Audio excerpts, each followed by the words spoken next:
need the car that's off the hook. Old school dope look. Paint job got them shook. You are now listening to a Power Requires Hustle King. presentation. What up, world? This is King Kold the Rapper, and I'm hanging out in the Rabbit Hole studio, and my special guest this evening is none other than Knuckles. Say what up, Knuckles.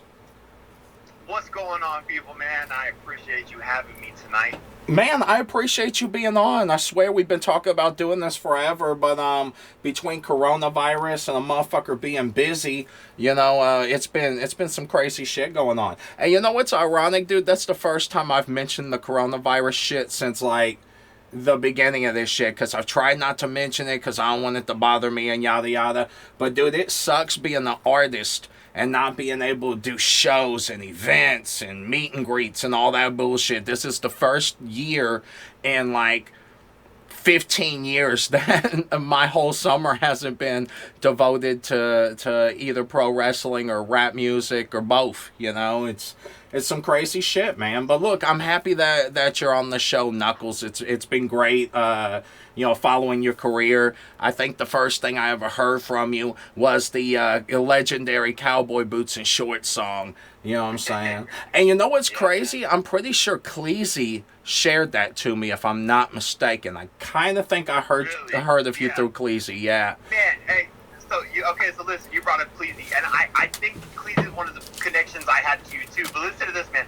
That dude is sitting on one of the greatest Knuckles verses of all time right now, bro. Oh yeah, he's just holding it, just smuggling it. Bro. He's just sitting on it, bro. But I mean, people do that shit. Like, I can't even name off the people that I've worked with on a song, and they've just held it. Bro. And I'm like, bro, why are you just... And I hate when I kill a track and then never hear it. Yeah, oh, dude, it's super stressful, because you're always sitting there wondering if they're fucking up your mix, or, you know what I'm saying, ruining something. Yeah, I'm not particular about my mixing, but, like, bro, like, I had already had everything mixed and just sent Cleasy the waves, you know, like I did you. Yeah. But, man, he has, like, 2 full albums, bro, that he's sitting on that he was supposed to have dropped. Bro, that's what... sometimes it's like that. Like, you gotta wait for, like, the stars to align with some of this shit, and... I don't know, man. He's just frustrated with music or some shit. I don't know. You know I mean, like, it's a tough business to stay in, bro. Dude, There's not a lot of reward for this shit. You know what I mean? There's almost no reward in many regards, and like, and the reward that we do get is sometimes from a personal expression standpoint. Like, oh, I'm really glad I got 20,000 views. When in reality, we want to get 70 million views and be able to fucking retire at 38. You know what I'm saying? Like, right. it's... Yeah, I don't even want to count views. I want to count dollars. Yeah, 100%. Right? Totally yeah. Right? Like... but I count views still, too. Yeah, I mean, I totally understand that. Like, I'm still counting fucking Instagram followers because I'm working on that shit right now because it's my lowest social media total poll, and people I've talked to are like, you need to get that shit up. You know what I mean? Oh, I talked to a bunch of people like that. Like, my artists that I work with, I got a couple of them in Australia. Actually, I got... like 5 of them in Australia, and I had bro, you fuck around. They love me in Australia too, bro. They love cowboy shit. Dude, Australia's what it is. Like, Australians are great human beings, man. They're super fucking off the chain. I fucking love Australia, man. Like, the cool thing about them is, like, their music right now is kind of like what our music was in the 90s, if that makes sense. Like, they're so fucking cutting edge and just balls to the walls, and they're not tripping on anything, and like, dude, they're so free over there. You know what I'm saying? They can just say and do pretty much whatever the fuck they want. And nobody comes at them sideways. Like, it's just a whole different world. No censorship. There really isn't. And what's crazy is... Like me, bro. Yeah. Yeah, you've been in the game for a long time. You've seen the shit change. You've seen it go from Slim Shady saying whatever he wanted to Slim Shady censoring words. Yeah, buddy. Yeah. Like, you've seen it. I've been a rap fan my whole life. Like, I know you have too. Like, 100%, yeah. And dude, it's some scary shit. And you know what? I've seen it from an artist perspective myself too. Like, when we were running ads for when we would plug our YouTube videos, you know what I'm saying? We were trying to build subscribers, hardcore with a K. So we would run ads on Facebook, and we would run ads through Google. And we found out that Google actually owns YouTube, and they're in a conglomerate company. And when we set up our advertising, we were supposed to get an ad in the Huffington Post or on their website, and they actually denied our ad. And I didn't know that they could really do that, but I was super pissed off that they denied our ad because it was like a package deal. But I learned the hard way that like the Huffington Post and Google and fucking all that and YouTube and all that is one big umbrella company. You know what I'm saying? Not umbrella like T-Virus. I don't want people get the wrong idea. Because I'm not slandering them. It's just, yeah, bro. It's one of those crazy things where like you don't really realize it. And when you have one of the companies that shit on you and they're like, yo, I'm not running this ad. You know what I'm saying? Then you get the other, and then the other ones want to be like, yo, well, we still want you to pay for this. And I'm like, man, fuck that. I had to have my accountant and my lawyer do some vidangling so I didn't have to pay for part of it because I didn't see the point in paying full price for advertising if I was going to be fucking denied it. But bruh, they denied a rap artist advertising in 2020, or I'm sorry, in 2016, and this was the same fucking year that Hillary Clinton, which is the Democratic presidential candidate, that same fucking year paid Jay-Z and Beyonce an outrageous amount of money to fucking play the Democratic National Convention. Yeah, but King Kold the rapper couldn't buy a motherfucking ad for my music video about a mixed girl and a white guy running away together because their parents didn't appreciate or understand their relationship, you know? And it's whatever, but it's something that I always remember from an artist's perspective. Yo, those motherfuckers denied my art. You know what I'm saying? To push it further. Yeah, bro, it's fucking whack. It was mad whack, you know? And, you know, you have that happen. But I'm glad that, I don't think that you've had too much problems, you know, because your music actually is rather on the clean side for the most part. Like, I like that verse that you sent back to me for my next album that's dropping the third week of August. So it's soon. It's dropping soon. Dude, I'm in the finishing touches of it. Oh, bro, I'm excited too. I'm excited to be done with this motherfucker. I've been working on it for so long. But I had plenty of time too, because motherfucker was unemployed, sitting at the crib, got laid off because of coronavirus, and dude, I've actually been living my best life ever. You know what I'm saying? Lost a bunch of weight, been working on music. See, you know, it's wild, bro, because I'm on the same issue, like. So on the flip side, like all my boys that are fucking like artists, you know, they can't do shit. You know, there's no tours. Yeah, they're just sitting still. You know. Yeah, there's no money. You know, and people are hurting. So people are doing live shows and whatever they can. You know. Yeah, streaming shit. Facebook, right? You know, just whatever. But that's good for me because I have a huge social media following, and I've been a fucking internet guy anyway. Because I don't like doing live shows, and I have a bunch of kids. So I'm on my, you know, I'm a homebody anyway. 100%, yeah. It's been fucking normal. Like, life is normal. Like, I always do live shows and fucking post memes because that's the shit that gets you fans online. Yeah, it really is, man. They like that fan, you know, artist. They want interaction. Like, I had a good live show from 9 to 10 tonight. I'm starting a Thirsty Thursdays, man, with Knuckles and Kitten. And it was just me and my old lady, dude, did a live stream, man, and it was nice. I mean, we had fucking 1.5 thousand views, like gave away a little bit of merch, like, you know, share the yeah, dude, you gotta give some love back, you know. And yeah, man, it was good, and I was surprised because I wasn't expecting too much just because it was kind of spontaneous, and I was like, man, we're just gonna start this shit. But it's like I said, people are at home, bro. It's like you said, people are at home. Yeah, people are looking for content, chilling at fucking home. Like, bro, I swear to God, like right now is like the best time on earth for fucking rappers and fucking girls with OnlyFans, you know? Yeah, dude, the way I look at it is that nobody has a fucking reason to not have a project ready. You know what I'm saying? You should have a badass project ready.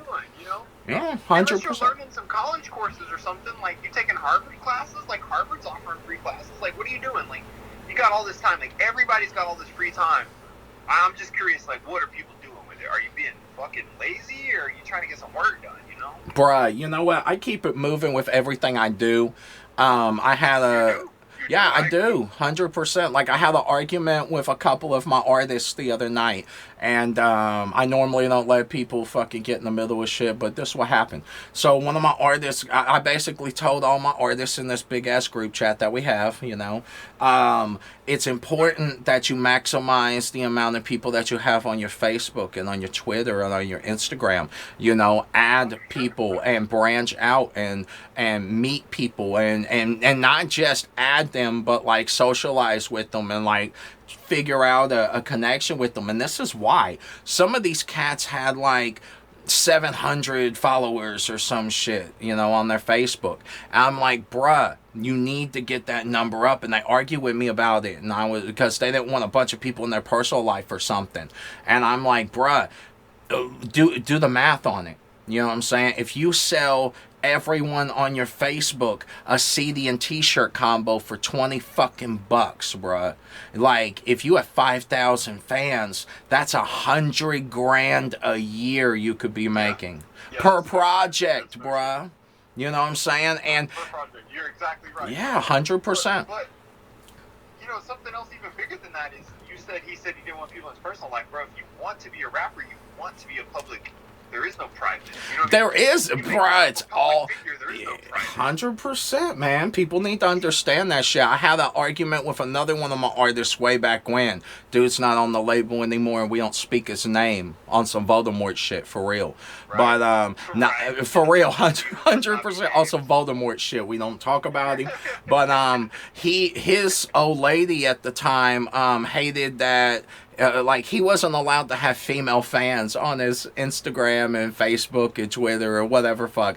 And, like, it was such a big deal. And it was like, bruh, I can't market you to, like, 55% of the world. Half the population. Yeah, literally. Half the population, and that's not even counting. So, like, you take away half the population, which is all the women, then you take away how many people don't like rap as men, then you take away what demographic you have as an artist. It dwindles down to 500 something people if you're lucky, and then only 10% of them buy something. So you're selling 50. Yeah, you're selling 50 out of 100 fucking CDs, and you're tanking. And then, bruh. You're totally done. And those 50, fucking 25 of those were your close friends and family. Yeah, that won't ever listen to it. They wanted a discount anyway, 'cause Yeah, that's what they do. 100%. You pay for half of it, or you had to ship it to your aunt and uncle at charge. Like, you know, bro, like, 'cause you've been doing this shit for a long time, like, you already know.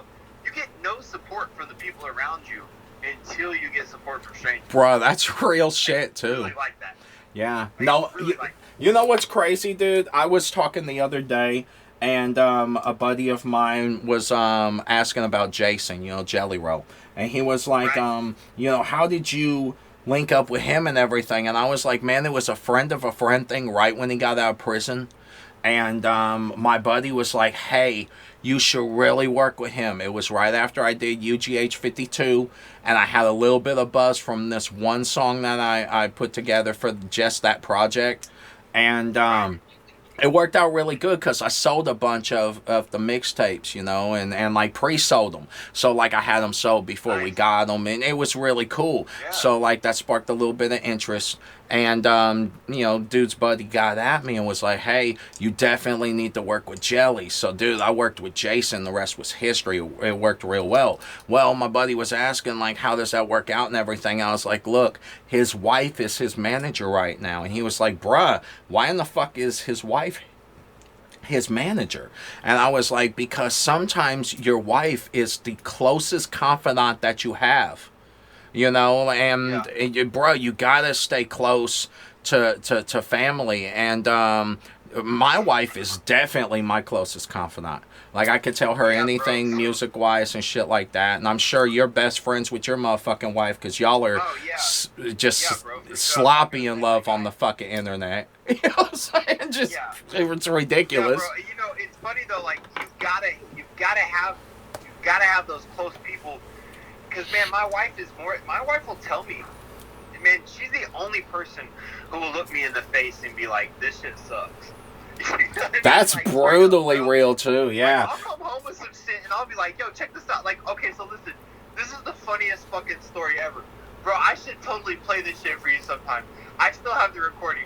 So one night I got super drunk, right? And I decided I was gonna remix this Beyonce song, okay? Like, do you remember listen, hold on, this is hilarious. Do you remember the Beyonce song that's like, hold up, they don't love you like I love you, or some shit like that, right? Yeah, because she kind of took that shit from, like... Listen, yeah, so I wrote this song and was like, foam up, they don't love you like I love you. And, like, I did this whole fucking, like 30 minutes, bro. I'm writing this fucking song, drunk as shit, bro, to this Beyonce remix. And my girl lets me go through the whole thing, bro. And then I start trying to record that shit, and she just walks out and she's like, no. Damn. No. And I was like... Bro. And bro, like, I had recorded it, and then I played it back, like, the next day when I wasn't drunk. I was like, oh my god, what the fuck was I trying to do? We've all been there, though. Yeah, she saved me. You know, she's good. Dude, I hate doing that when I'm sober. Like, I'll sit there for, like, 3 hours mixing something, and then I'll wake up the next day, and oh, dude, I'll fucking hate it. I'll hate it so much, I'll go back, like, hours and just, And dude, you got like to. Shopping in the store, bro. They say if you don't like something, if you don't love it in the store, you won't like it when you get home. That's real shit. Yeah. Like, because if I don't like it in the car, like sometimes I'll like some shit in the house. I'll be like, yeah, this mix sounds good, man. It's good. You know, then you put it in the car, you go for a ride, and you're like, this is fucking trash, bro. What am I doing? It's all in how it's like broken down and engineered, like how it pushes. I swear the car is the truth, bro. Like, yeah, it really is though, like, because you it hit the pushes monitors, differently. You hit the computer speakers, you hit the headphones, but it's like the car is the truth. I don't know what it is, man. Well, you know what it is? I noticed that with a lot of headphones, the Beats by Dre ones did it first, but a lot of headphones just add an enhanced bass effect that makes it, it makes it sound like your shit's knocking. And then you realize it's not. It's just really turned up loud as fucking. There is no 808 underlying. Bruh.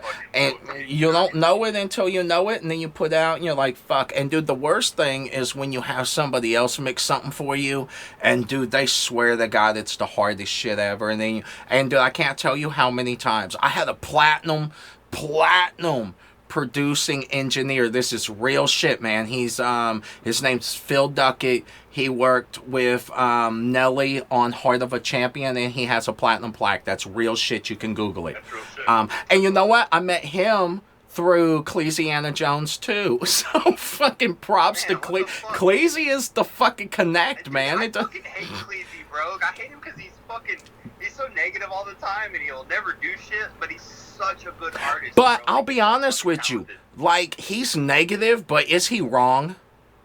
No. Nah, he's not. He's my friend, bro. No, Like, that's I mean, what I'm saying. You know what I'm saying? But like, he's my dude, bro. he's negative, but he's not wrong. Most, you know what I'm saying? Negative person in the rap game, bro. Like, He really is. like, He's so notoriously he's the negative. side of the country rap game. You know what I mean? For real, bro. Bruh, people hate him. He is literally, like, we had this whole conversation about Razor Ramon and how he's the bad guy and all this shit. And dude, Cleesy really is the Razor Ramon of rap music. Bruh, he don't give a fuck. Bro. He really don't. Plays that shit. Yeah. You know, and dude, there's been several artists that have really stuck out to me like that. But dude, yeah, Cleesy, bruh, he is about his motherfucking word. He's talented though, bro. Like, oh he's yeah. not just smoking mirrors. Nah, he's phenomenal. Like, I don't think he even understands how fucking great he is. You know what I'm saying? I really don't. You don't care sometimes, man. Nah, man, it's hard to. It's hard to give a fuck when you've got a bunch of younger people around you that don't, or you've got music labels trying to fucking steal your rights to your shit left and right. You know what I'm saying? Right. Fuck yeah. Stupid shit. So, when are you having a new album drop? When is your next Knuckles project going to be available? Oh man, bro? okay, so alright, so on some actual podcast shit, not us just gossip. Yeah, bro, that was solid fucking internet gossip for a minute. Yeah. Yeah, that's what I'm saying. We just started bullshitting like homeboys for a minute. So on some actual podcast shit. So here's the thing. So a lot of people, I mean, I don't even know. Your listeners probably don't know anything about me. So man, last year September 10th, my dad passed away, and it was deep, and it was a dark time, and shit's still riding out, man. And I mean, to be perfectly honest with you, I still literally cry every single day, man. It's fucking insane. You know what I mean? Like, but I mean, it's like that though. It really is. man, I mean, but you know, it's crazy. I mean, it's been almost a year. You know, we're coming up on September. Like, and that's my point is, I've been pushing as hard as I fucking can to get this album done by my 1 year anniversary of my dad's death, September 10th. Yeah. But man, COVID fucking wrecked my timeline, bro. It took like literally like the first like 6 weeks of studio. Like my producer shut down studio for a while. Like 100%. Yeah, I stopped recording people for that reason. Yeah, nobody. Yeah. He didn't know what to do. You know, he was worried. Everyone was worried. Nobody knows nothing. I mean, we still really don't. You know. I mean, yeah, it's all fucking. So people went back to work. You know, but yeah, it pushed me back. So I'm hoping to at least have it ready and like be getting it mixed and mastered, and I can start advertising and start talking about pre-orders and stuff by September 10th.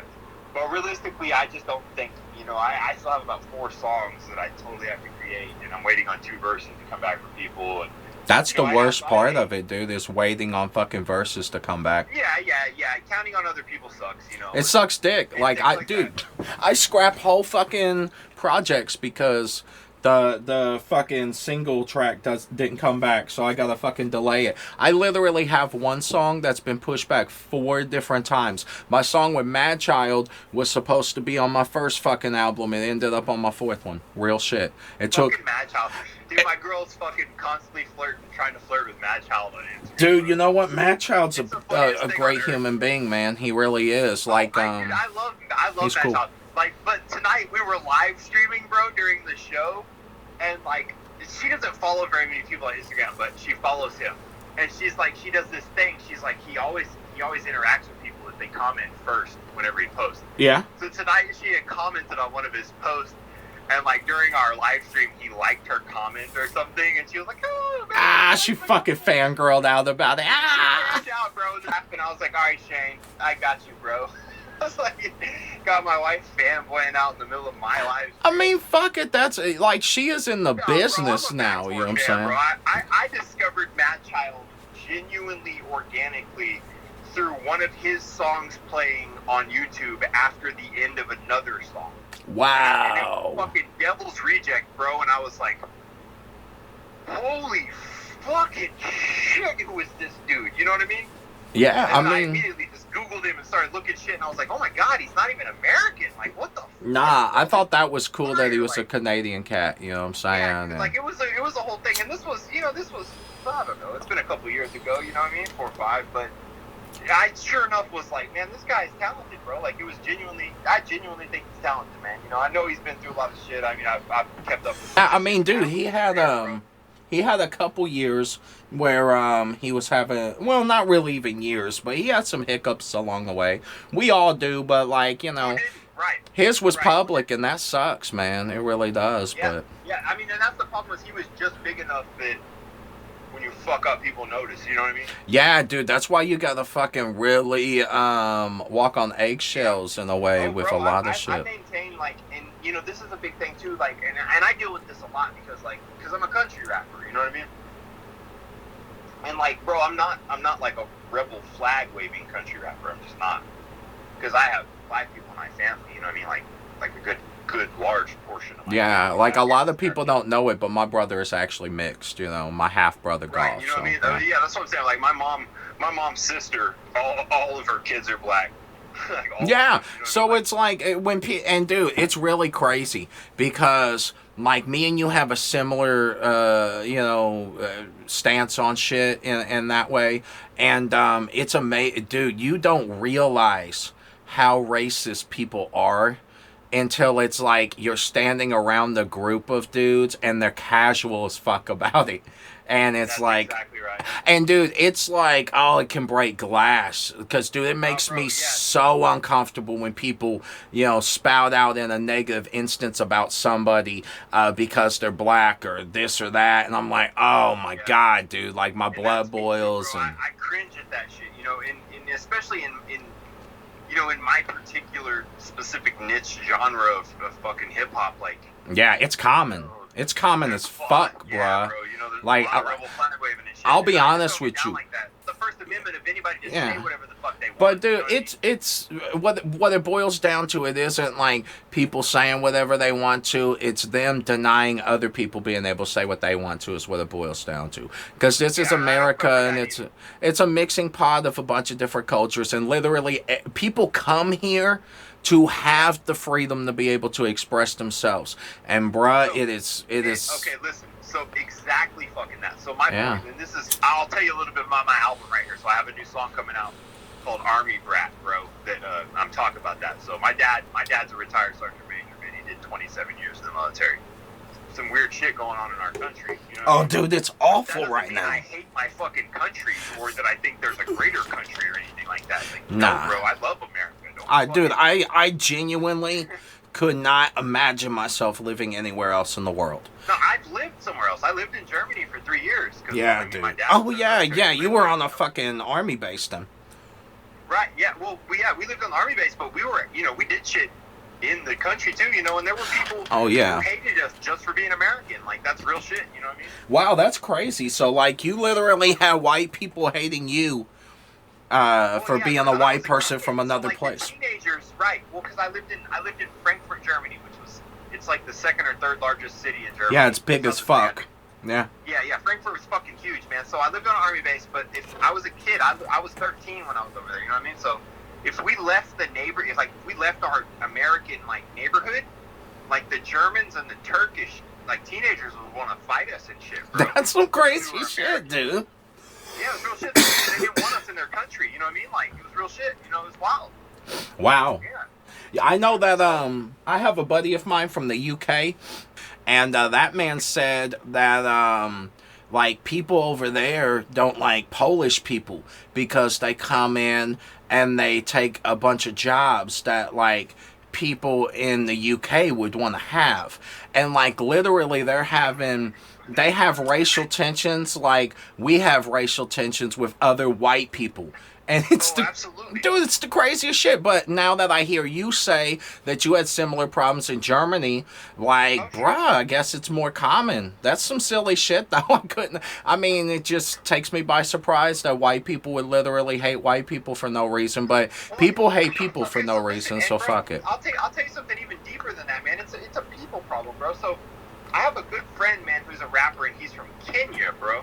And I just met him on the internet, on Facebook, and he was like, I just came across a post and whatever, and started interacting with the dude, and we just kind of became friends, man. And he's a hip hop artist in Kenya, but he's like well known, like he's in the newspaper and shit like that in Yeah. Kenya. You know what I mean? All right. But it's fucking Kenya, bro. So, but he told me like he has a day job and he works for a company and he does computer work for a company. And man, like in Kenya, bro, the people who have all the money are Asians, bro. In And he was Kenya? like, yeah, Asians. They own everything in Kenya. No He shit. lives in Nairobi. Yeah, and this was mind blowing to me. He was like, dude, they're super racist. He was like, they hate all of the native Kenyans. And so there's a real systematic racism in Kenya that is Asian people over the native Kenyans, bro. And most of the world doesn't even know this exists. Like, I only Holy know because this fuck. man told me about it. And I looked it up, and it's real shit, bro. Like, the amount of Asians that live and own businesses, large businesses, factory businesses in Kenya is fucking amazing, bro. Like, it's crazy.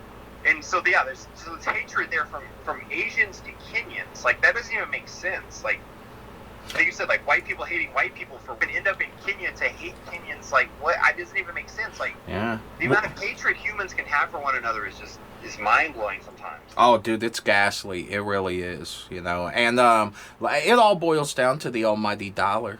It always does. Oh, bro, Yeah. the root of all evil is the love of money. Yeah. I mean, and it's fucked up, because, whether it's slave trading forever ago, or it's people Slave in... trading today. Yeah, bruh, that sex slave shit is crazy. There was a guy today that got caught trying to take this lady's fucking kid in town. Yeah, man. And the cops fucking caught up with him, and I'm sure they whooped his ass real good. But dude, it's a real huge problem. Like, a bunch of ladies in my area have come up missing, a couple a month. And bruh, it's really crazy because there's this chick named Hannah Potts that became got national notoriety because she faked her fucking kidnapping. And dude, this I saw that bitch, shit. bruh, yeah, that That was bitch around had your the area? dude. That was in Gibson County, man. I Yeah, literally, but I did see that. yeah, dude, I literally was talking like it fucked me up real bad because she lives so close. Because Gibson County is a stone throw from here, bruh. And I literally was like praying to God for this bitch to come back alive, or at least be found, or at least have God with her when she is going through that horrible shit that people that are in that situation go through. And dude, that bitch faked the whole situation so that she could write a fucking book about it. And Yeah, that shit's crazy. dude, like I mean, I have a buddy of mine that co-hosts the show. He knows her sister, and dude, her sister has totally disowned her and been like, yo, fuck Hannah for this bullshit. And I think the worst part about it isn't that she put her parents through that shit and their family through that and the world through it, but dude, she blamed a person of color for kidnapping her. Yeah, I remember that. Yeah, shit. bruh, and But she I said remember that it was. she said it was a black guy with a maroon car. And dude, the craziest thing about it is there's this black lady that's 44 years old that came up missing, all right? And everybody was like, why hasn't she gotten as much notoriety, all right? Well, literally, I was on the Lloyd Expressway. I pulled up to Cherry Street. And dude, right there, and this was the day I found out that Hannah Potts fucking lied about that shit, all right? Half an hour afterwards, I pull up to Cherry Street, and dude, there is this sign, you know, saying that black lady, that 44-year-old black lady is missing, all right? So, and then, on God, here pulls up a fucking maroon car with a black guy in it. And I was like, bruh, if I didn't hear that 30 seconds or 30 minutes ago, it would have triggered me to want to, like, at the very least get a good look at the guy to see, like, just in case he comes up later. And dude, I felt horrible about it, but I was like, I thought about it and I was like, I'm a rational person that loves black people. And I thought that. So, like, imagine what another person that doesn't like black people would have thought. Had some hatred in their heart. Right, it would have been fucked That up. could have Like, been a deadly situation. look, people only need a reason, bruh, is what it boils Shit, down bro, to. it's smart. Yeah, they Yeah, bro, just I did need 5 a years in the reason. penitentiary, man. I have seen shit pop off over nothing. Oh, Over bruh, I guarantee you have. Yeah. like, dude, for real. I mean, I've seen shit pop off like human beings, bro. That, man, it's ridiculous the things that human beings can react over. You know what I mean? Like, Yeah, I've heard man, some we're fucked up remarkable shit. Creatures, man.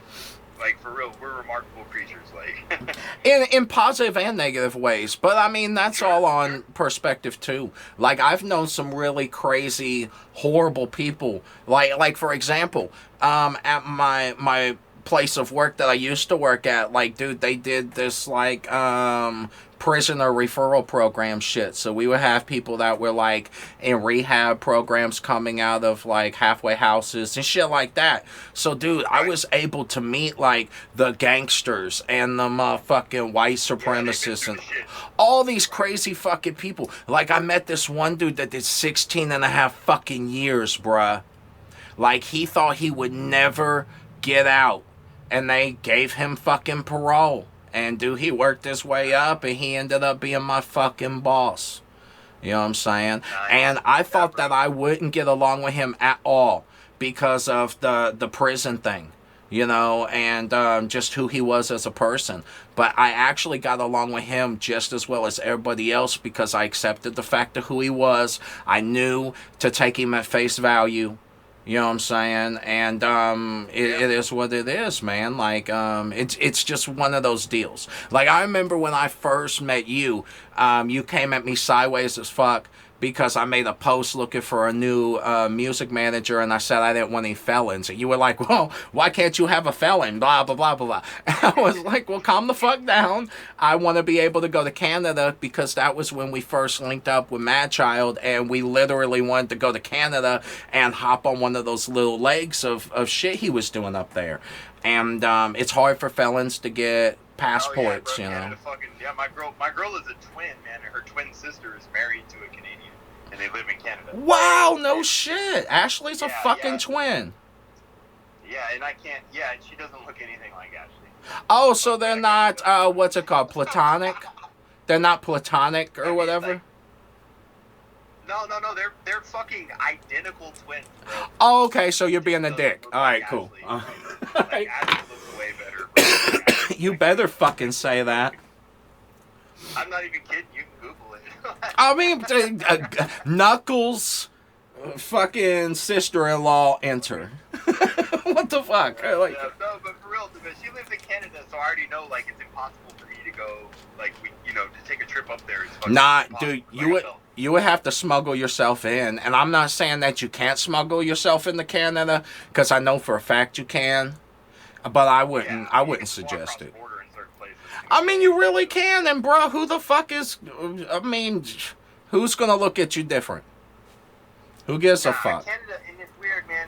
And I mean, too, and so I've been out, like, this Christmas, man, I'll have been out 12 years, you know what I mean? Like, I've turned my whole life around since I fucking did my prison time, you know what I mean? But felonies never go away, bro, you know what I mean? It doesn't. It's black marks on my record that never go away, because I was a dumb kid, I sold drugs, and I had guns, and I made stupid decisions, and thought I was a tough ass, and did dumb shit, you know what I mean? Like, do we all been there? Life. Like, I wanted to be about that life. Like, I was about that life. But bro, being about that life is fucking retarded. You know what I mean? And if you were younger and you were about that life too, old cats told you don't be about that life. And you were like, man, fuck you, old head. You don't know shit. You know what I mean? Look, here's how it was though. You know, like a lot of times I like the older cats, you know, that I didn't even hang around them, but like I would look at them and see how they would operate. And dude, I borrowed all of their good traits and got rid of all their bad ones. So like I made sure that nothing ever became confrontational, no matter how ugly anything got. I always made sure that I didn't feel like I took advantage of anyone, which a lot of people don't.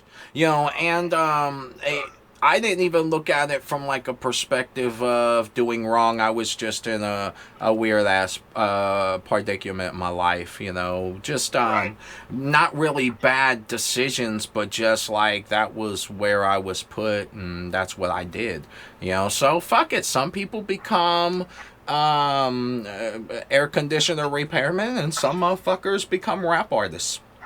You know, you use the tricks of the trade. Some people do both.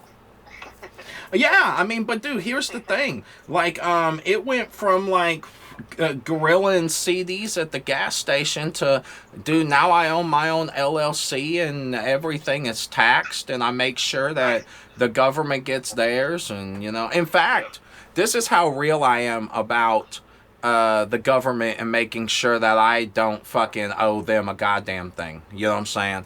Is when we do, like, for the stimulus check that got sent out, dude, I paid my motherfucking house and property taxes with that shit immediately and put it right back into the government.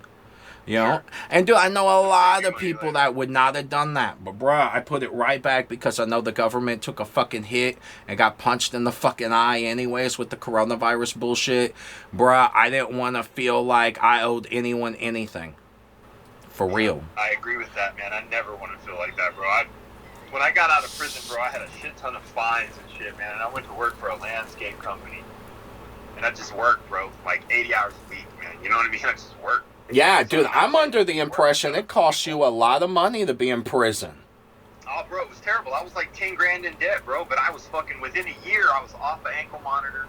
I was fucking on my way off papers. I had paid all my fines off.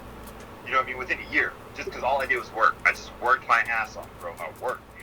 Yeah, dude, I do. I was like, if I want to stay out, I gotta do this. Like, I've got to get these people off my back. I've got to go through the motions. I've got to do the things they want. You know, I was like, I can't go out here and get back on drugs and start slinging dope again. Yeah, and try to rob people. And, you know, I'm going to be a productive member of society. Like you said, like, Knuckles Rap Music LLC became an LLC in 2015, bro. You know what I mean? Like, I've been doing this shit. Yeah, 100%. Yeah, and I feel like when we lined out our LLC and got our lawyers, and then we got our accountant, which the accountant helps me out a lot because all of my houses are under an umbrella account. So, like, literally, my house is my eBay store, my online store, all of my live events, All it's the same place. all of it funnels into the same shit, and then she organizes it, and bruh, it's just a well-oiled machine. It wasn't at first. Like, dude, the first year that she did my taxes, I thought she was gonna fucking strangle me, bruh, because there was just... yeah, you didn't have your shit in order. Nah, bruh, it's Girl acts just... like that with me now. Bruh, just piles of shit that she had to go through, and just thousands, literally thousands of receipts that she had to go through and check, and dude, it's a pain in the ass. So now we just organize it, give her figures, and then she makes it happen. And like I said, because of no live events, bro, we took a nasty hit. But dude, you keep on ticking, man, and sometimes it generates a fuck ton of money, sometimes it doesn't. It is what it is. I'm not expecting Google to fucking pay me out the money that they owe me. I definitely don't expect YouTube to, because they owe me a fuck ton of money they've never given me.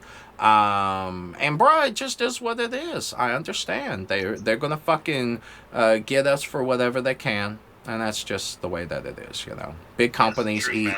Big fish eat the little fish, bruh. But, yeah, man. And the amount that they take is ridiculous for everything. Like, we literally have to, it's almost to this point impossible to generate any kind of realistic, constant money flow.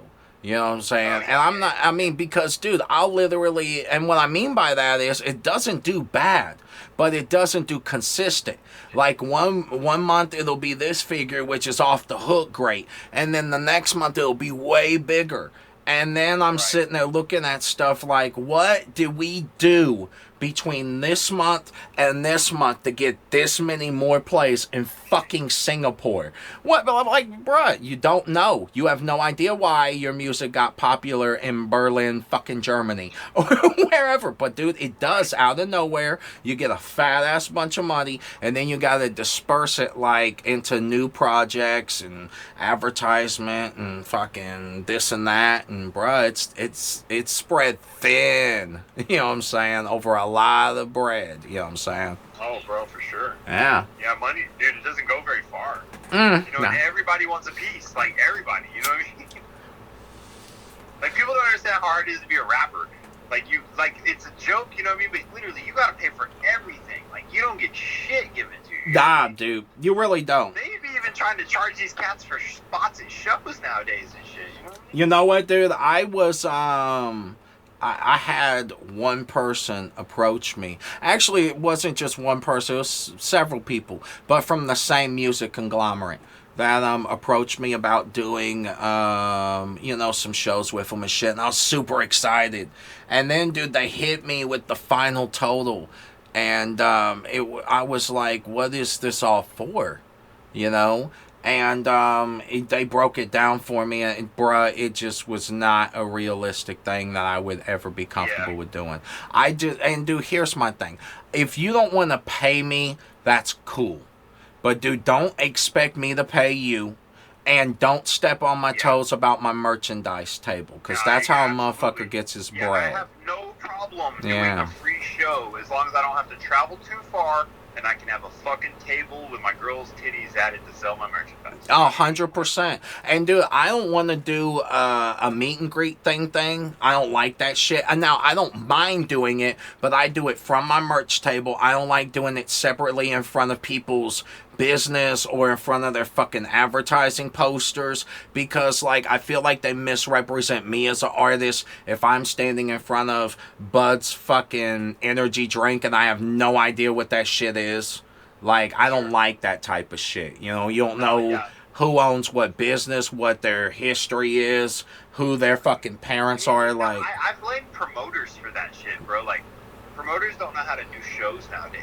Nah, they don't. They literally, they rely on the opening acts and the support staff to handle all of the finances, and it's absolute bullshit. Like, it stresses me the fuck out to know that some of these dudes are even pulling in for that shit. It's so bad. And so, like, I've just now started committing to some shows in the next couple of months because I'm hoping things open back up, you know? And so I've committed to the Oklahoma mini gathering for juggalos, you know what I mean? Because I'm not a juggalo rapper, bro, but juggalo rappers are my people, you know what I mean? Oh yeah, 100%. Yeah. So and in Oklahoma especially, like I've done shows with Scum and a lot of these dudes here in Oklahoma, you know, as they came through in Oklahoma, I opened for them. And let me tell you this story about Scum. So I was gonna open for Scum in Oklahoma City, and on my way to Oklahoma City, the promoter called me and was like, "Say, bro, the dude that was supposed to host the show for me isn't coming. Do you think you could host the show?" And I was like, "Fuck yeah!" Fuck yeah, bro. Yeah, let me take a shower. I'll be there in 20. Remember my name if I'm just an opening act. Mm-hmm. But if I'm the motherfucking host of the show all night, that motherfucker's gonna remember me. You know what I mean? Dude, I might borrow from that idea. That might be the fucking way to go about it. What I did, like, I made an impression. I guarantee you, I got on a live stream with him the other day, and he fucking remembered me. You know what I mean? Like, this is the impression I made with this dude. Every time I got on the microphone, I pushed this dude's merch table. That's legit. Hey, make sure y'all go over there and fucking. Scum merch table over here at the fucking, you know, Insane Poetry. They got fucking these shirts. They got, you know, they got, what's the girl that's with him? Because he had fucking Liquid Assassin. Smalls one. Smalls was with him. Mm-hmm. And Liquid Assassin, and I'm a big Liquid Assassin fan, so that was a cool show. You know what's crazy about him too? I hate to interrupt you, but dude, his music is so fucking nice, and the way he presents himself, you know what I'm saying? Like his style and attitude, he should be so much bigger than he is, bruh. Yeah, he fucking at the end of his set, dude, like he put his face in my girl's titties and shit from the stage. Like, hold on, greatest thing, bro. So fucking, because I kept pushing his merch table, he was like, "Bro, Knuckles, bro," you know, he's got that fucking accent. He was like, "Bro, I fucking love you, bro." Like, and he fucking, yeah, he's Russian, isn't he? Yeah, he's Russian. Yeah. Yeah, that's crazy as fuck. He was like, "What are you drinking?" And I was like, "Bro, I drink Goldschlager if you're buying me a shot." Dude, every time I turned around for the rest of the night, he handed me a shot of Goldschlager. We ended up, bro, I walked in the bathroom, and right before his set, bro, this motherfucker's puking in the bathroom, bro. And he was like, "I puke before every set, brother." He was like, "I get so nervous." Like, and it blew my mind. Nah, dude, I've heard that. I've been in Emerson where dudes have gone in the other bathroom and they've thrown up before their sets, and bro, that's just how they do. Fuck it, whatever. Yeah, bro, you know real shit, bro. And afterwards, dude, he fucking destroyed his set, son. But he got me so drunk, I fucked up my own lyrics during my set, bro. Because every time I turned around, he was handing me a shot of Goldschlager, you know, because he was getting fucking free shots all night from the bar. He just kept bringing me shots because I kept pushing his merch table, bro. Like, it was the greatest shit. Like, he was just a good, solid dude, man. Like, I mean, dude, it's always great having older artists look out for you like that. It is. Oh, bro, you know, I try to do that too, and I know you do too, man. Like, you're really good to your fans. Like, I'm still blown away sometimes when I have fans. Like, I have legit fucking fans. Oh, dude, I tell my wife all the time, I'm like, if I stop rapping tomorrow, I got further than I ever thought I would anyways. Light years. Dude, so much further. I didn't even expect people to take me seriously, and they didn't for 10 years, and now all of a sudden they do. But I have a whole website in Oklahoma here called The Lost Oval. They're a huge website in Oklahoma. Dude, they hate me, bro. They're the reason I got famous. Like, they no shit. Article. I woke up to an article about my first music video for them fucking clowning the shit out of me, bro. But it blew my music video up and got it 60,000 views. Well, they fucked up. And then I made another music video. And my next music video was Cowboy Boots and Shorts. And they made fun of it, too. That motherfucker did like 1.2 million or something. Right, listen, this time the comments were like 50-50. Well, then my next fucking shit was Big Truck, bro, and they tried to make fun of that shit. This time the comments were not on their side. You know what I mean? Like, and I finally won this site over, bro. Like, you can Google The Lost Oval and Knuckles, and you'll see they've written like fucking 30 articles about me, bro. Like, but it started off as them literally just, I mean, clowning me, the cringiest, hateful article. And if you go on my YouTube, bro, I made a video response to them wearing a fucking Mad Hatter costume, and I was like, I'm like showing the article, like I'm video recording the computer, like showing the article, and I was like, yeah, everybody says it's gonna end my career, this and that, and then I flipped the screen around, and I'm standing there in a Mad Hatter outfit, and I'm like, I just want to say thanks for the free promo. Dude, and that's it, bro. And like, Dude, I look at it like this. People could say whatever the fuck they want to, but not to my face. Please, and like anybody, like seriously, if people have negative shit to say to me or about me, they better keep that on the fucking internet, bruh. Because if I ever, they will. yeah, 100%. Because dude, you have no idea how many people said negative shit on the internet, and then I see them at a show in Indy, and bruh, it's all fucking chuckles and handshake. Yeah, bruh. And then you look like the fucking douchebag if you just catch them ugly. But you have no idea how often it happens, and it has happened to me. And dude, a lot of times it's artists that have come at me sideways, and then when I see them in person, oh, they don't want no smoke. And you're goddamn fucking right, they don't. Because when people say negative shit about me, I get my feelings hurt.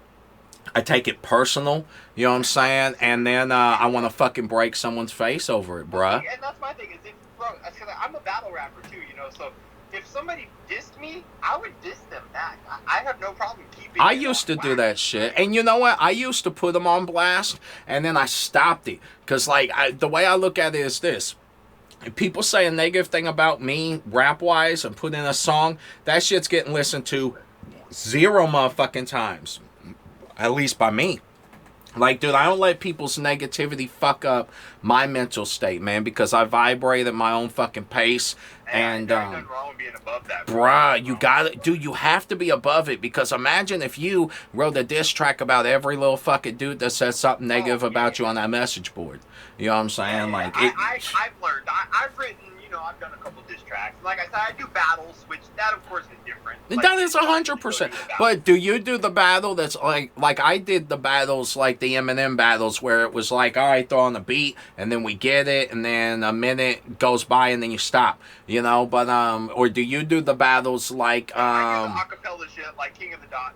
Okay, like Skippy Ickham does, where he's like, yo, this dude comes at me sideways, but really I checked the gram, and he ain't a man, he's a transvestite with a penis in his hand, or whatever the fuck you, and then... That's exactly right. Okay, yeah, cool, alright.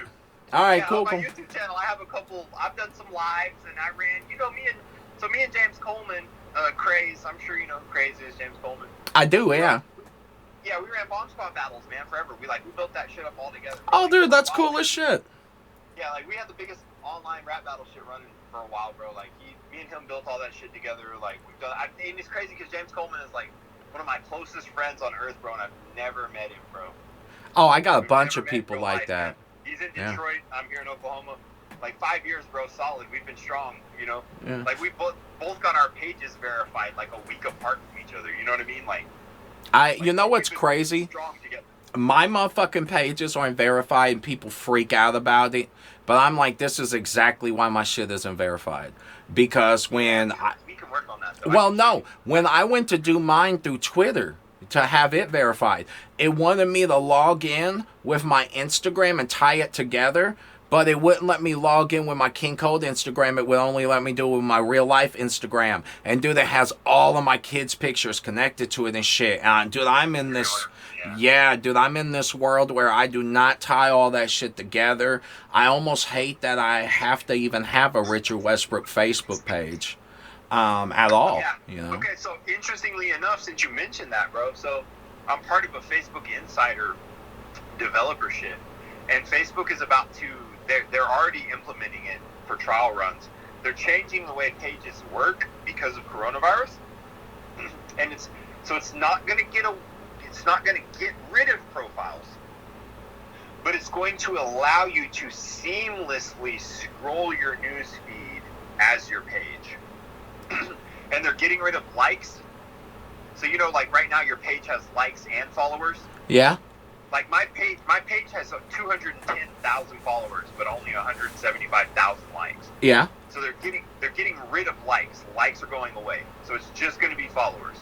And your pages on mobile especially is going to look more like a Facebook profile instead of a Facebook page.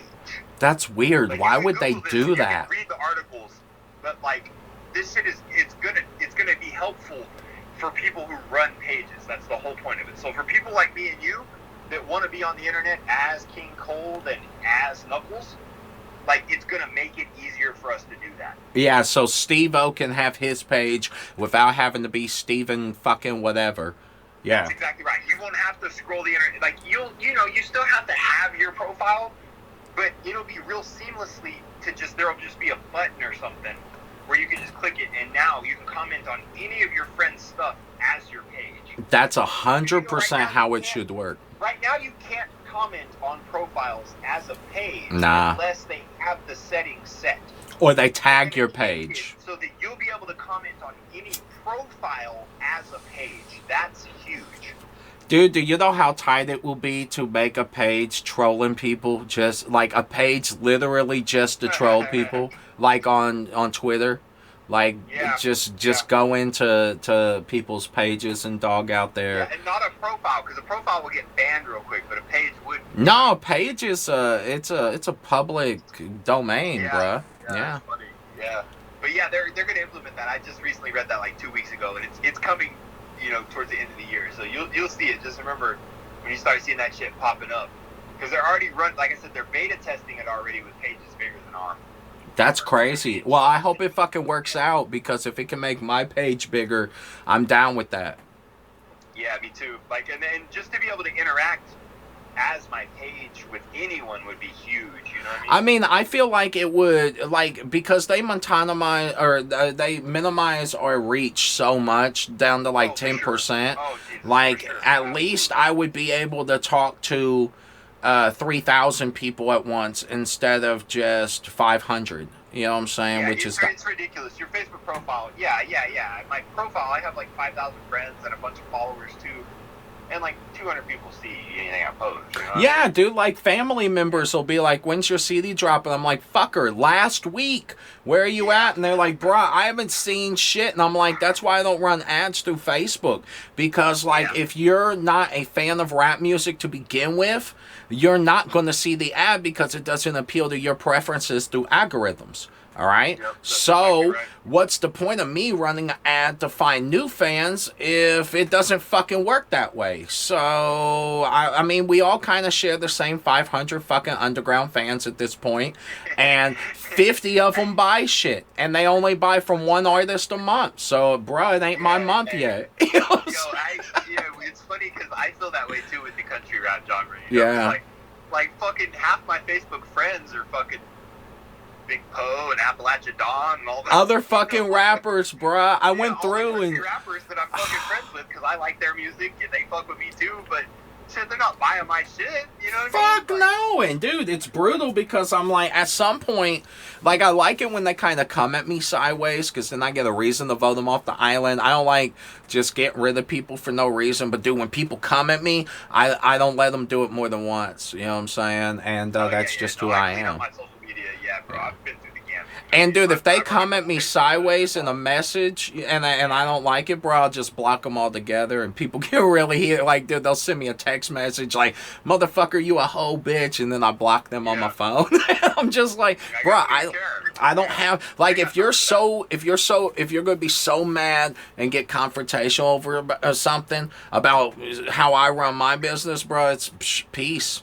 Go and be a part of somebody else's business. Go and start your own. See how fucking easy it is. Go and get you some capital. Start you a fucking business. It'll cost you about $13,500. Good fucking luck. Trademark your own name. You know what I'm saying? It's expensive. It really is, bro. It's not a free motherfucking business, and no one gets a free ride in this motherfucker.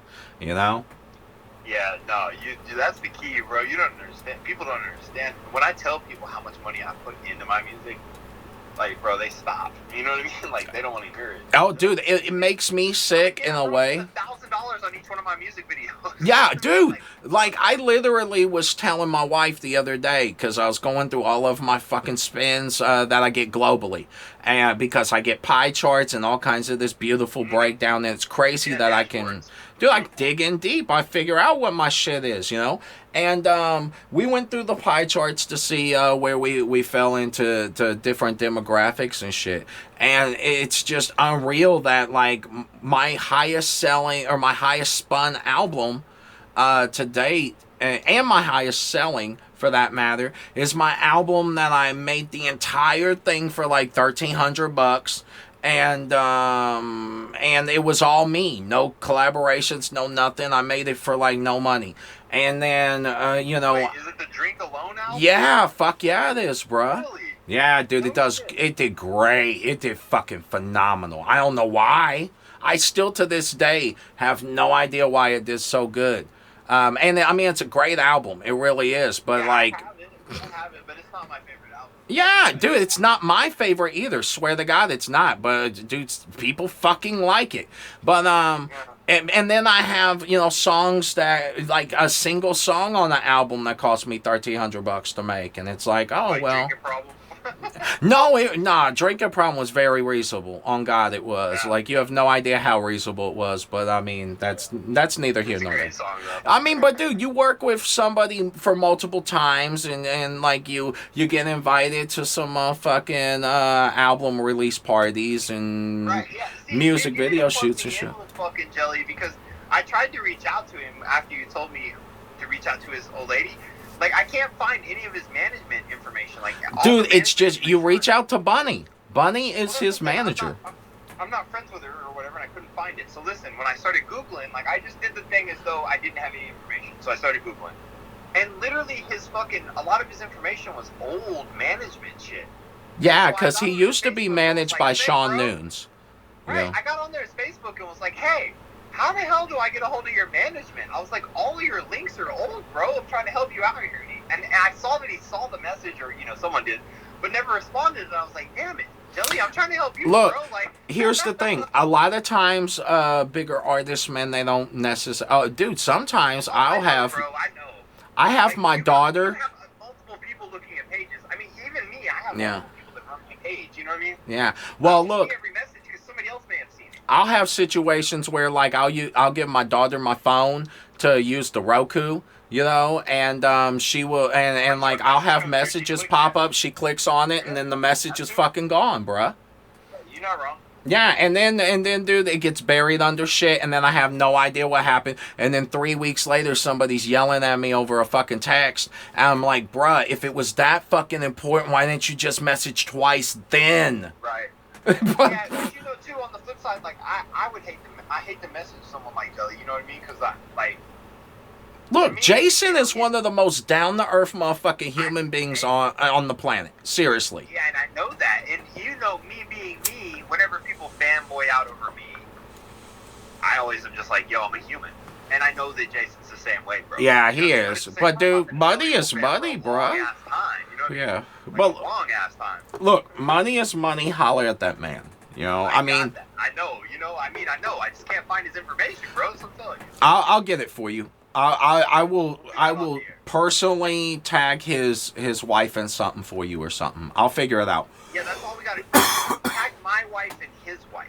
Yeah, dude, I'm My telling wife you. handles my business. You know need, what I mean? yeah, dude, 100%. You need to have your wife more of a character, in your shit, you know, because she is such a big part of She's it. starting to. Yeah. She's starting. I mean, she's starting to starting open to up and do make her own presence, thing bro. anyways, you know what I'm saying? So she Yeah. might branch off and you might, you know, I mean, she might be the wealthy one and then fuck it. But listen, bro, let me tell you something. So when I was running Bomb Squad battles, bro, I have battles of her. She was battling for a while, bro. What? She just rapping this shit?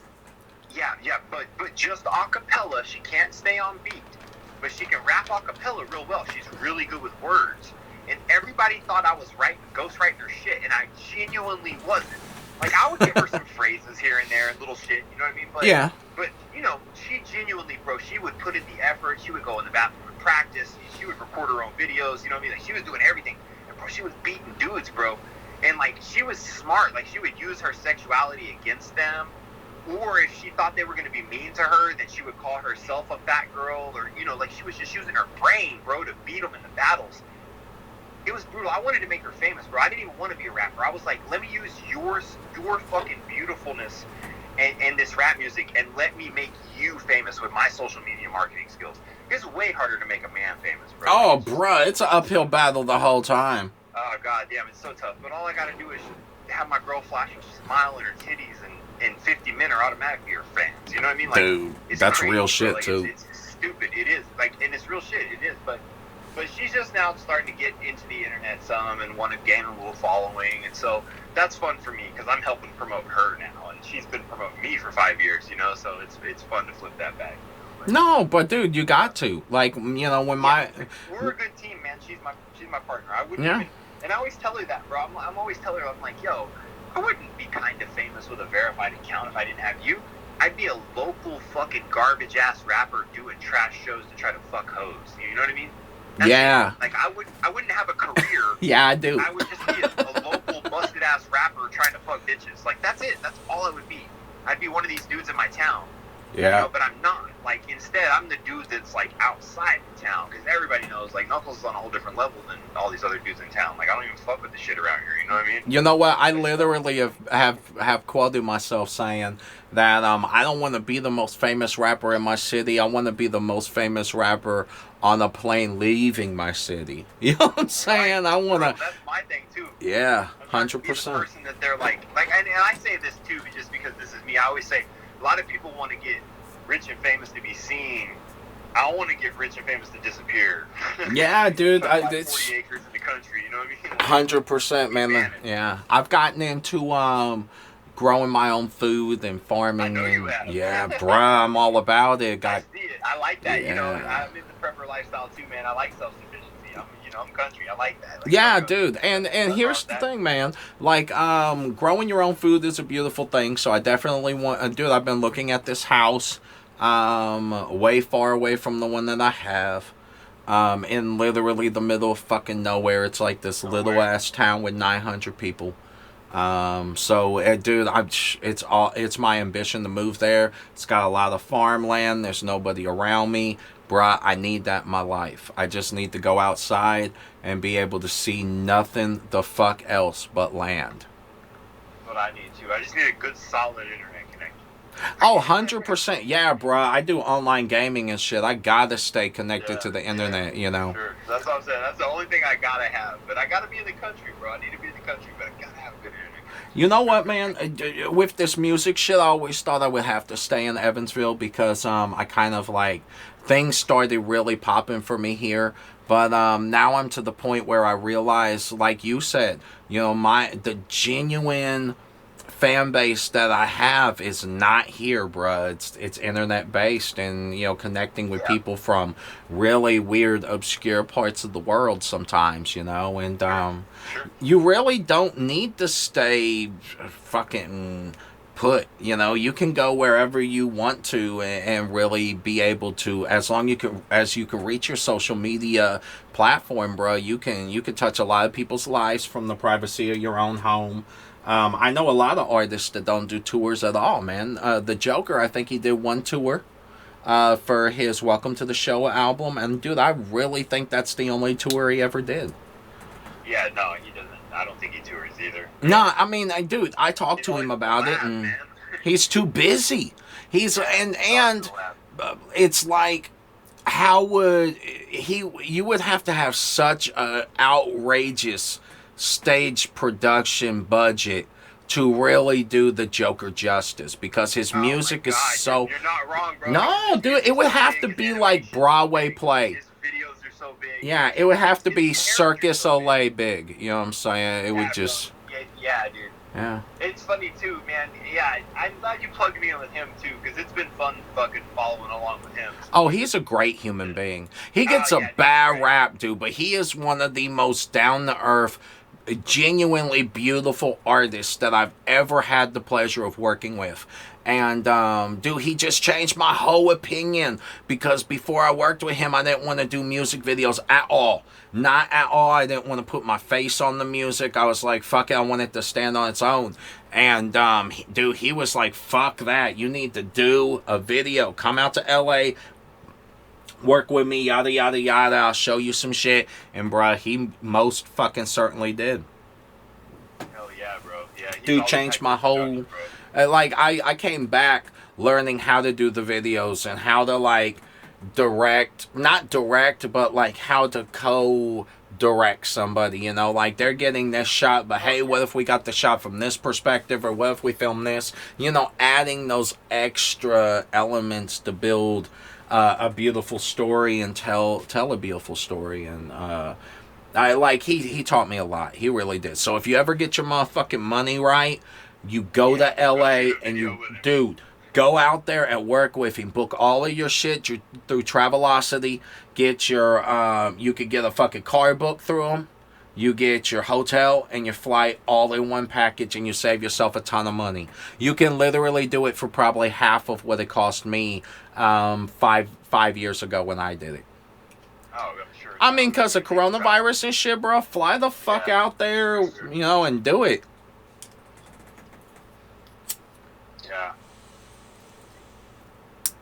And dude, I'm a firm believer in, you know, if you put a lot of effort into something, it will pay off in the long run. You know, and bruh, it sucks putting so much money and effort and time and belief into something. But bruh, you know the feeling when you complete something and it comes out right and everything just is perfect. The planets align, you know, your girl smiles at you just right. You get a check in the mail and then another check and then some more money. You know, like it all just starts falling into place after a while. But dude, it's a disheartening motherfucking battle sometimes. It is.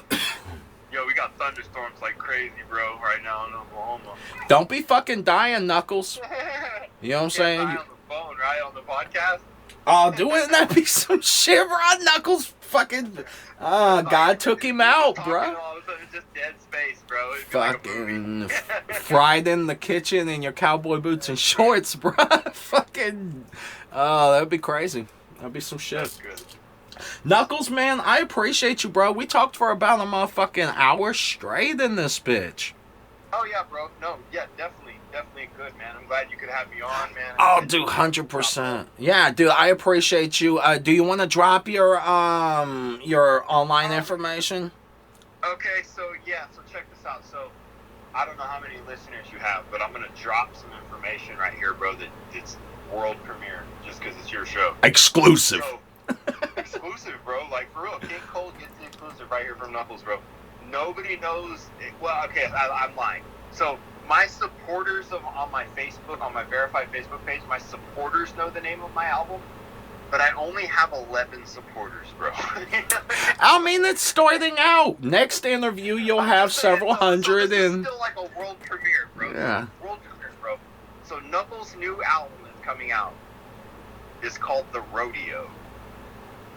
Nice. And bro, I've got songs, the whole gamut, man. Like the very first song, the intro is called The Grand Entry, and the outro is called The Arena Lights. You know what I mean? And I've got a song called Let Her Buck. I've got a song called My Belt Buckle Shine Bright. Like, bro, I've got like it's grimy, bro. It's country. It's very trap. I got some deep stuff on it. I got some patriotic stuff on it. Got a song for my dad. You know what I mean? Like That's dope, deep, man. like, this is my sophomore album, like my second real album, like. And bro, like, you know, they say your sophomore album defines an artist, whether or not he's gonna have longevity or not. And I've poured myself into this shit, bro. Like, this isn't just like cowboy boots and shorts, laughable music. Like, this is solid. You know what I mean? It's very solid. I mean, if it makes you feel any better, I never took cowboy boots and shorts like a laughable fucking thing. Oh, now, I know, yeah. No, but I am a laughable rapper. I mean, I'm Little Dicky. You know what I mean? No, but you want to show a more serious side to you, and I feel you on that 100%. Yeah. Right. Yeah, but there's nothing wrong with Little Dicky. Little Dicky can rap his ass off. Nah, he's tight. I would like to hear. He's super dope. I would like to Everybody hear a say Lil Dicky album is that was dope, deep. You know what I mean? You know, if he But could, he's also you know. funny. Yeah, I mean, that's the whole thing, though. Everything about his shit has to be, like, some kind of, like, funny, whimsical instance. Like, I would like for him to just rap some real deep fucking crazy... like Will Smith put out that fucking song about his wife and that. And, dude, I'll be honest with you, it's kind of fucking really tight. Like, it is.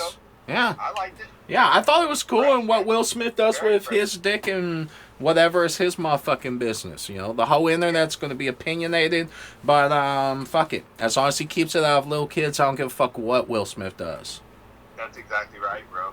Real shit. You know, I mean, that's my thing too. What grown folks do is grown folks' business. Man. Yeah, man. I mean, everything's under such a public eye, and that's why I think it's tight as fuck. I told my wife, I was like, I showed her your girl's Instagram. I'm like, yo, Knuckles' girl is all modeling and naked on her Instagram and shit. And she's like, when did she start doing that? I was like, fucking recently. And she was like, no shit. And I was like, hey, I just plugged her into the fact that, if you're ever looking at, me scanning and you see, Knuckles' wife's ass, that's why, because she's out there doing her thing. Fault, right? Bruh, I mean, look. And it's funny, bro, because, like, I've always, like, me and my girl are very open sexually, like, that's how we met, and, like, we have a lot of history, and I don't need to go into it on your podcast, but, like, I've been telling my girl forever, like, there's a million guys in your inbox every day. What would they pay to see some more? You know what I mean? Like, dude, they would, though. Money, it could be yours, you know what I mean? I don't want it. Like, I have my own money. I have plenty of money, like. 100%, dude. Yeah, let them do their fucking thing. The law school, bro, is the change. That's what happened. Yeah. Like, so, and she feels some sort of way. Like, she feels like she needs to pull her own weight rather than me carry her. And I don't like it because I'm fine with carrying my love. You know what I mean? Like, she's my love, bro. Like, I carry her whole life. You know what I mean? Like, I've carried her for 5 years through college. She ain't had a job this whole time. You know what I mean? But now she's about to start law school, and it's really fucking expensive compared to college. You know what I mean? Oh, dude, it's outrageous. It's a whole nother level of $21,000 a year. Bruh. That's like, that's literally a rental house where I'm from, bruh. Like, a year. Bro, that's what I'm saying. Yeah, it's ridiculous. God bro. damn. So she just, nothing crazy or whatever, but, just a little something. I mean, she's beautiful, so. Dude, make her happy and be happy while you do it. Everything will work itself out. It's working out good, man. I'm happy. We're happy, dude. Like, and it's funny because, like, we have a great marriage. She's my best friend, bro, and, like, we're open people. We don't lie about things. There's no point in that. We don't pretend about things. There's no point in that. You know what I mean? Like, life's too short for all that pretending shit, man. You're gonna die soon. You know what I mean? Bruh, way to be fucking happy and uplifting towards the end of the fucking podcast. I'm just saying, like I don't want to pretend my whole life. I feel you. Oh, fuck it, dude. Yeah, life is too short, Knuckles. So, right. I wear cowboy boots and shorts, bro. I walk around look like a fucking retard all day long, bro. Like, you know what I mean? Like, fucking. Sometimes people gotta look at you funny for it to be memorable. I don't give a shit. You know what I mean? Like you said, I don't care. Well, how can people follow you, man? What is your what's your Twitter? What's your Instagram? Man, so I am at Knuckles Rap, man. KNUCKLESRAP on everything, bro. Except YouTube, and that's Knuckles Rap TV. That's the only Knuckles Rap TV. That's legit, man. The TV in there a long time ago. I don't know why I thought that was fun. Actually, I think I did it because Kevin Gates is Kevin Gates TV like 5 years ago, and I was like, oh, I should do TV too.